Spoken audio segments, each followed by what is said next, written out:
Hi, it's Empress Rose here. Welcome to our collective reading and welcome back to this space. Thank you so much for supporting my channel, and I really appreciate all the likes, comments, emojis, all of that's great. I just starting right in here, I guess.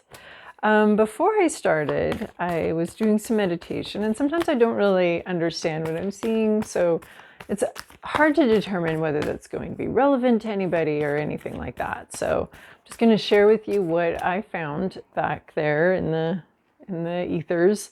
The letter Z, a very large letter Z. There's also a fish hook. And associated with the fish hook was someone saying, "Are you scared? Are you scared? Are you scared? I'm scared." So, yeah. And my little scrying ball had like an interesting sort of golem-like face to it. So that's what I saw. I don't know how that's going to relate to anything. It's how that comes in here, but there it is. Okay, Moonology. Okay, well, this is good. Are you scared? Are you scared? I'm scared. Nothing will come of the situation. Okay, well, void of course moon. So there's something that's just going to be a non-situation. It's all going to be okay. It's all going to work out. Not big consequences. Not not a big earth-shattering thing. So there is at least one situation that we're facing where it's just like a non-situation, actually. It's the non-situation. And then here's what I'm saying, oh wow, about. We have the full moon and the new moon in Cancer. So someone with a sign in Cancer, with their sign in Cancer, some major placement in Cancer could be very important in this reading. A personal issue reaches resolution and you and your loved ones are safe. So 3 cards of everything's gonna be okay. It's all fine. Which is interesting with the are you scared, are you scared, are you scared? Because I'm scared. Everything's gonna be okay. And the fish hook too, being watery, being a barb in the water. Okay, everything's gonna be fine. You, the people you love, we're okay. It's okay. And I think there's a specific situation, because obviously, like, that's not a permanent thing that everybody's okay all the time.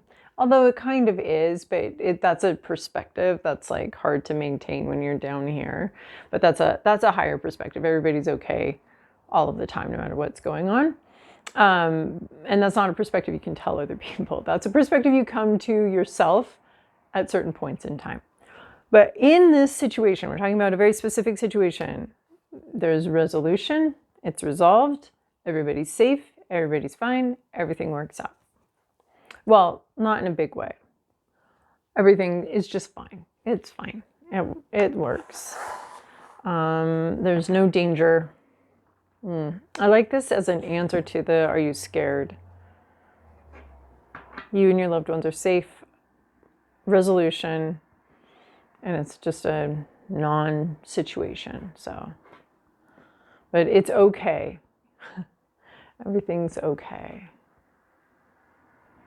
It's really powerful to have that new moon and full moon in Cancer coming out, having to do with family, having to do with safety, security, defense, defensiveness. Maybe you've been defensive about a situation. It's like, stand down. We're okay. It's okay. When all is said and done, it's going to be okay. I like that. And then we're going to do Tiger Breathing Bears Oracle deck, which can throw me a little bit. So, but I'm just going to take one card. I'm going to cut the deck. I love his decks, but they can be a little intense. So, together. Again, we have the trident. So we have this trekking through difficulty together, right? We've got an umbrella representing protection. And we also have the trident also representing protection. There's like strength and unity here is what I'm seeing. Strength and unity, different skill sets. It's reminding me of like the difference between a guard and a forward. like that team aspect, I guess, and like everything being needed. The difference between like guarding or staying on your person in a competitive situation where, you know, basketball specifically, where we're staying, you know, you have your designated person that you're supposed to be guarding, and staying on them, making sure they don't have opportunities. It just sounds bad, but that's the way the game's played. And then the difference between that action and actually shooting and making a basket. So, which requires some vulnerability, some risk. Guarding requires very little risk. You're just watching something, and then there's somebody else that can take the risk or make the move. And that's what this is reminding me of, teamwork. Teamwork.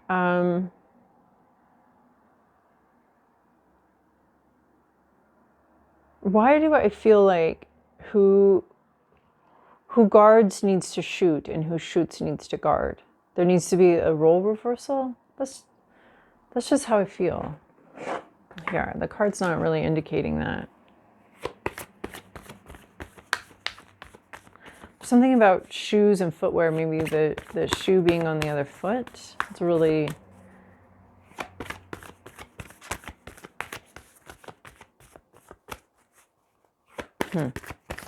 Okay, now we're moving on to Dreamweaver's Oracle. This has become a daily deck for me. I love it. Colette Baron-Reed, who's just the Oracle deck person. Okay, nothing? Really? Am I drawing? Okay, this is just to add to the story here. Is there anything to add to the story here? Okay. Is there anything, are we talking about a new story? Is there a different story you want to say something about? Huh. Okay, you know what? We will put a pause on that and we'll just move over to the tarot. All right, already shuffled, cutting the deck. From the bottom of the deck, the Lovers. Oh, interesting. Because this looks like the Lovers as well, right? Two people drawn to each other. The Lovers always comes up with a question. Risk is involved.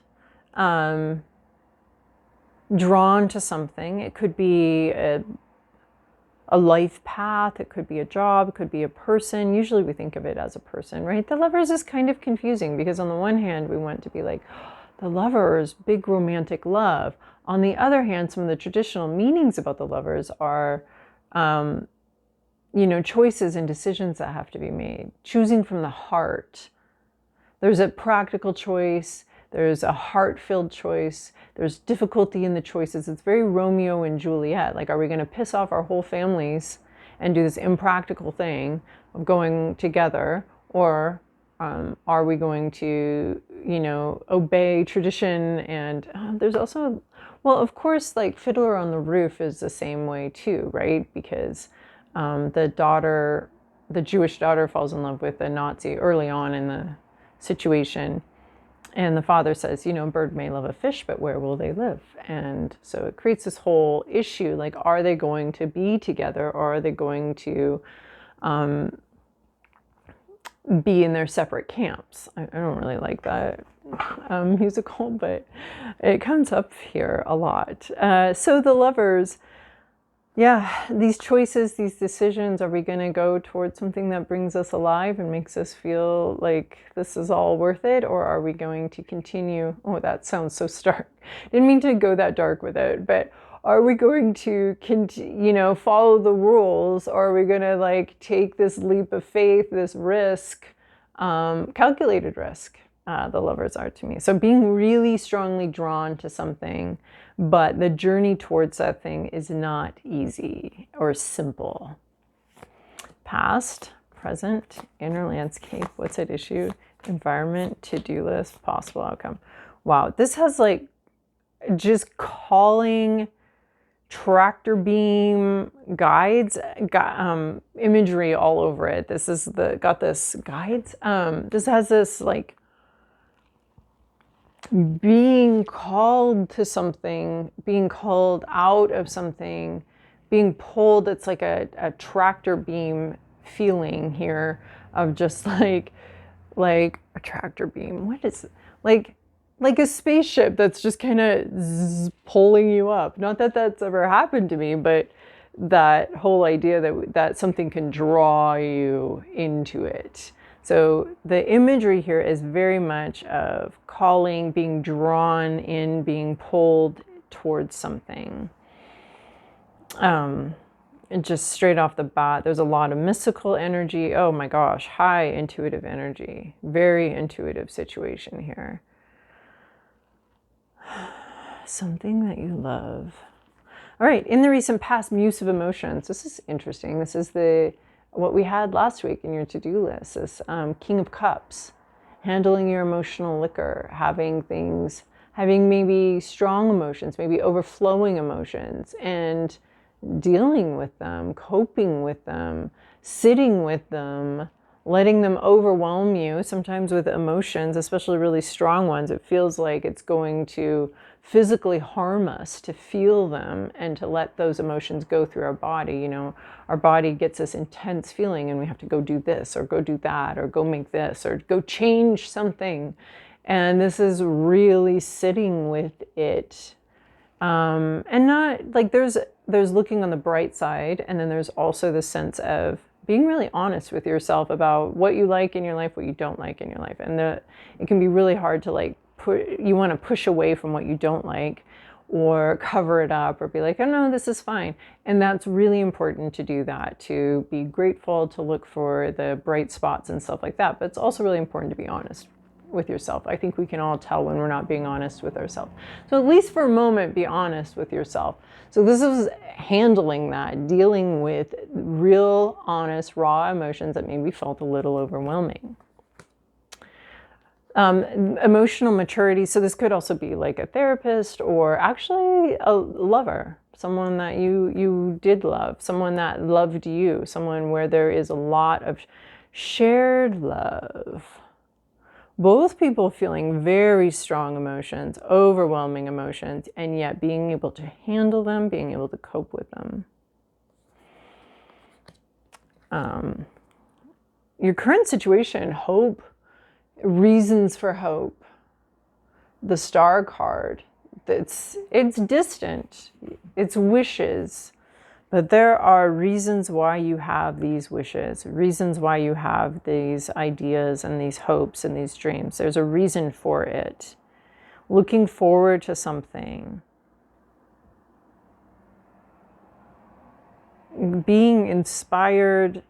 You're not inspired for no reason. There's an upwelling of sort of inspiration in an unlikely place, in an unlikely situation.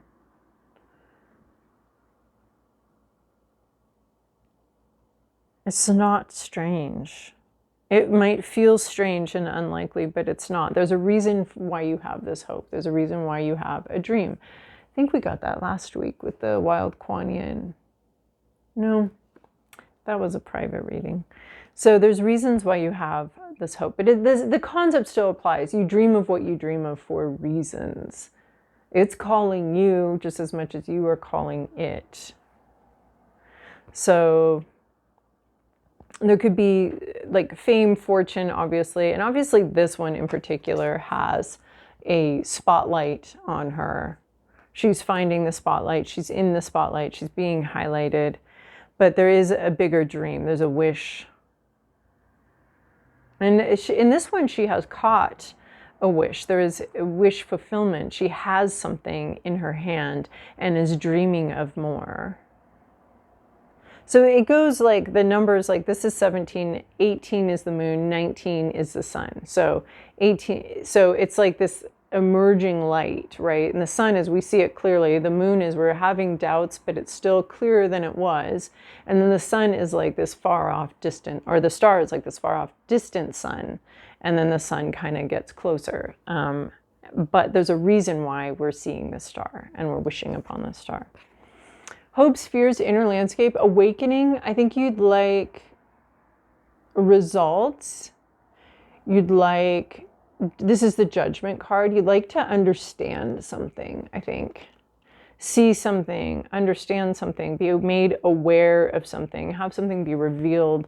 I always think like that's sort of heaven to us a lot of times, is when people describe heaven or when they describe the afterlife, it's always with this sense of knowing and understanding why this happened, what happened, why was it like this? Why did this play out like this?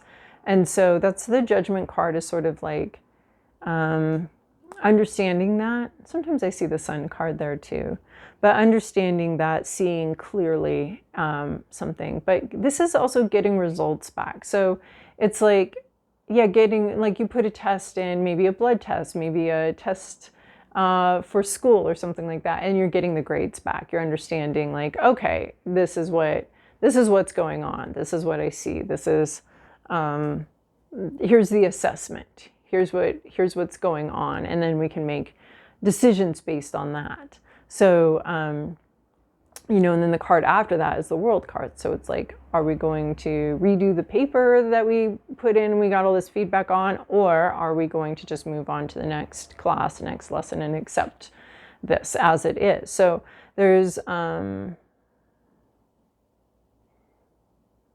something being reflected back to you. But look at the imagery in these cards. Both of these people are sort of, this is part of where the tractor beam energy comes in here.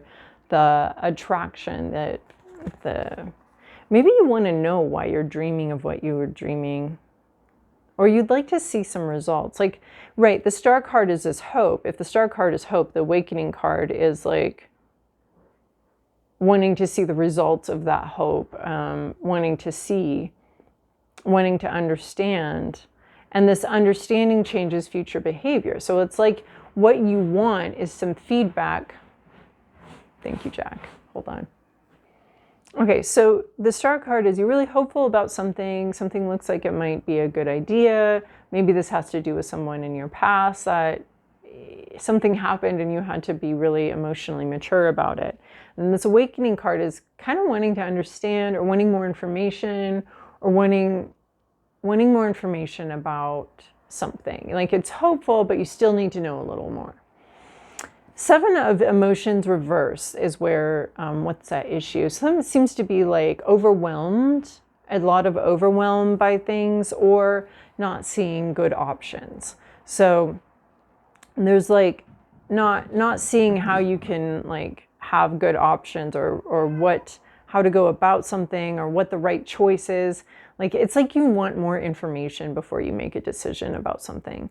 And the Star card is like, I hope, but I need a little more information. I need to suss this out a little bit. So Seven of emotions could be being overwhelmed by too much, too many options, too many things going on, too much on your plate. It can also be about not getting a strong intuitive hit for which direction to go in.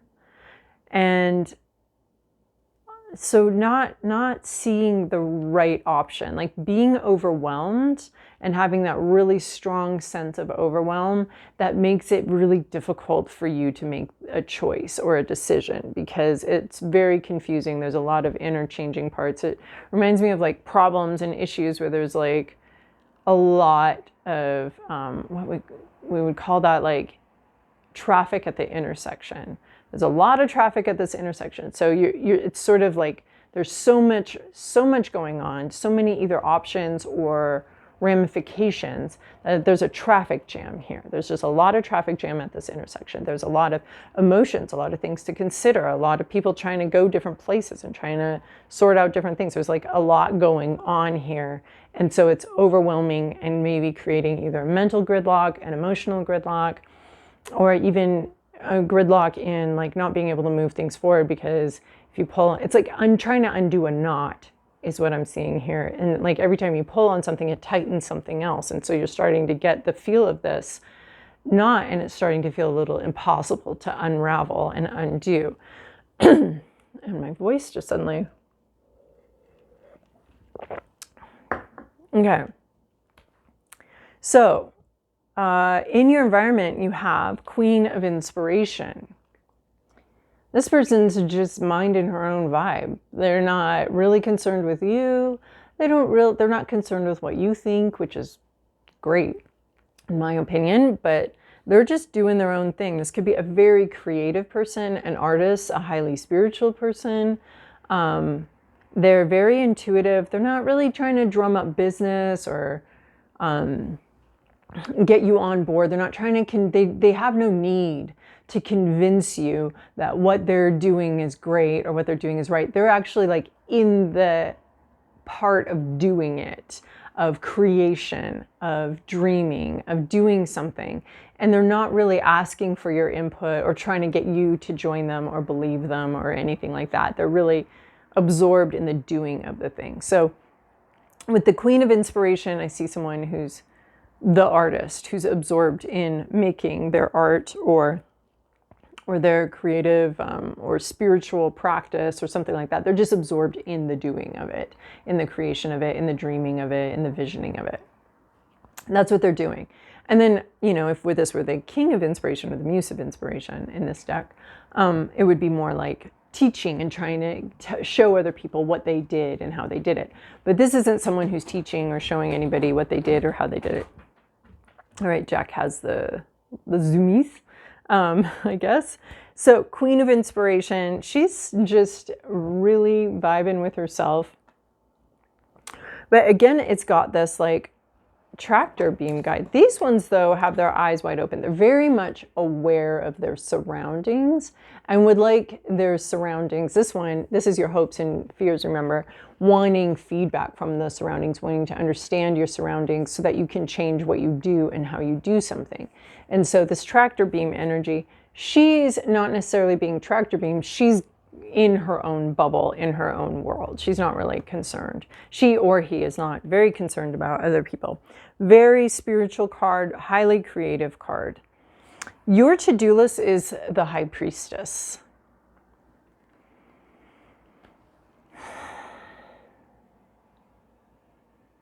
So obviously intuition, I love the High Priestess next to the Queen of Inspiration. This is someone that you would be very well matched with. What's interesting too is there are a lot of opposites here. A lot of opposites that are joining together. There's a lot of yin-yang energy. It's this Lover's card. It's being drawn to someone who's very different from you and yet the same. Right? These two are both receiving inspiration, receiving ideas.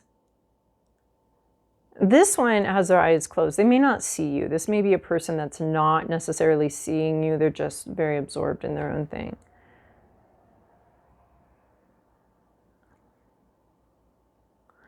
There is yin-yang energy. It's this together energy where these two different parts and different activities are kind of locking in together and creating something larger than the sum of its parts, this teamwork, right? This is what's coming through. This would be the Queen of Inspiration right here. Here is the High Priestess over here. They're combining to create a team. Okay, so this High Priestess, follow your intuition. Obviously, that's the most obvious. Follow your intuition. You have, and this Star card, you have gotten some information. You have received an important thing, an important communication, an important inspiration. You've received that. You have that in your hand right now. A lot about spiritual practices.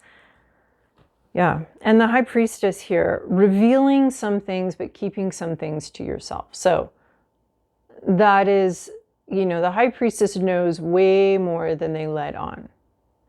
They are not revealing everything because not everything is for everybody, right?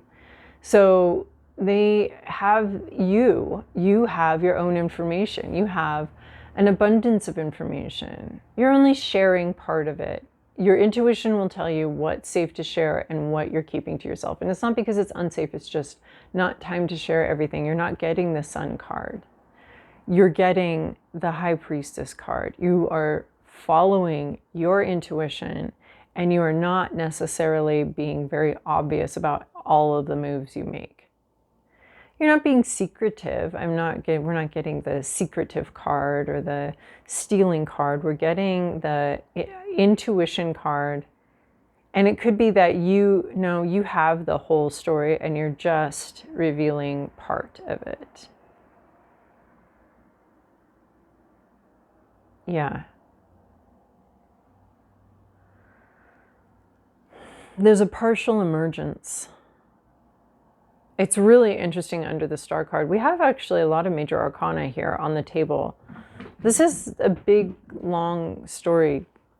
The Lovers, the Star, the Awakening, the Priestess. Those are 4 major arcana. Half this spread is major arcana, which is the bigger stories, the bigger meanings of things. And it's all very good. You know, the Lovers, the Star, the Awakening, the Priestess. This is really starting to understand something. Really starting to see something, to be more and more drawn towards something. There could be something, yeah, it's just really tapping into your spiritual practice. Yeah.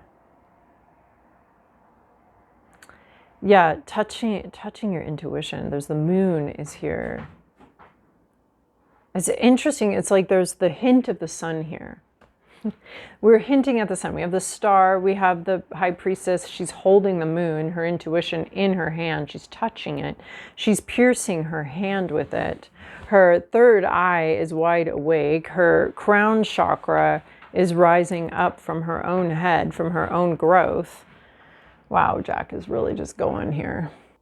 For those of you that are new to the channel, Jack is my cat, and he is having a very active moment.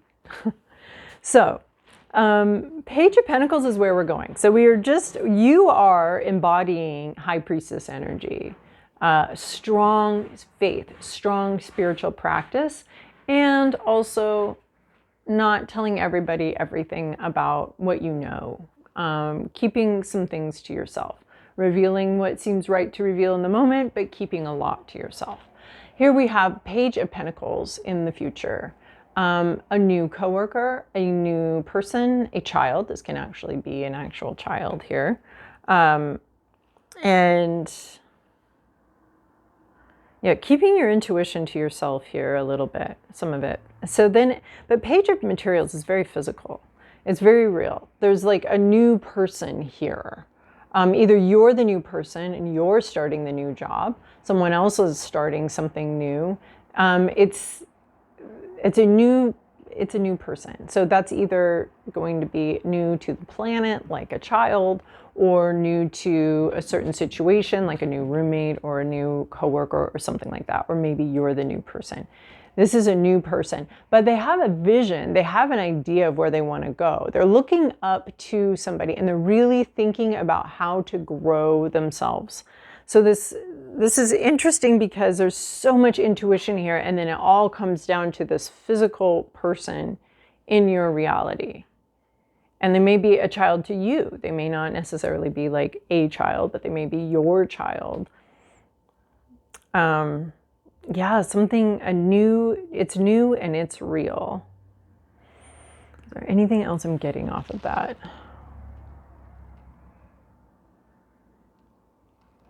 There's some shyness here, but so much potential with this person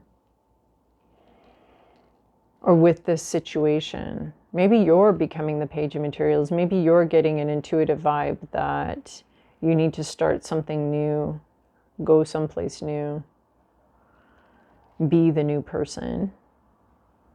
You know, if you haven't been a new person for a while, it's really interesting because you can treat new people a certain way, and then you're the new person, and then you're like, oh wow, Oh wow, this is what it's like. I forgot. So it's easy to forget what it's like to be the new person.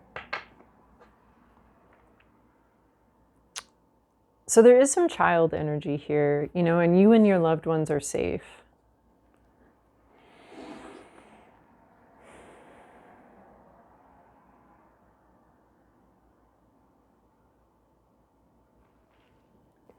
Okay, now we're going to ask the Dreamweaver's Oracle if it has anything to say now. There is just so much intuition and so much naturally being drawn towards something in this. Oh dear.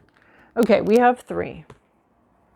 When Coyote calls your name, divine detour. Yeah, I meant to get 1 and instead I got 3. And we meant to do this at the beginning, but instead we did it at the end. So this is a self-referential card of, yeah, divine detours. Not what you were expecting, not where you thought this was going to go.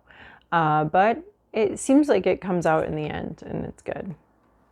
So when Coyote calls your name, trickster energy. This is really interesting with this Cancer stuff. This situation that seems dire and seems awful, but there's trickster energy to it. It's going to be okay. That's really fascinating for me personally too. What the winter spirits know, rest, relax. Oh, when there's a divine, this is like when it's stormy at sea, the fishermen just mend their nets. So there could be some sort of blockage coming up here. Maybe somebody gets sick. Maybe something happens where you're not going to end up doing what you thought you were going to be doing. But there's a blockage and a stop here. And it's just telling you rest, accept the detour, accept that this is happening, that there's a little bit of a difficulty or an interruption to planned activities. But time to dance around the sun, we get there. Happy birthday. It's an accomplishment. It's right, because the earth goes around the sun, and when it gets back to the same position as it was, that's your birthday. So, but there is an accomplishment. There is something that a lot of work went into and is finally achieved. So, but there were some detours and some downtime and some difficulty on the way there, but we finally got there. And I feel like that's really referential to this whole reading too. Oh my gosh, remember I was saying the sun is somehow involved here, but I can't see it yet. Here we have it at the very end. So there's something, yeah, so the sun is referenced, and the Queen of Inspiration, this is what this looks like. These are the same.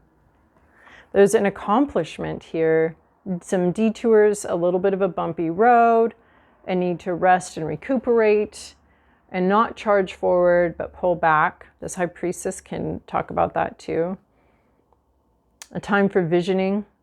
This could have to do with winter too, like a snowstorm or something, creating some sort of disruption or difficulty or something like that. But you get there eventually and it's all okay.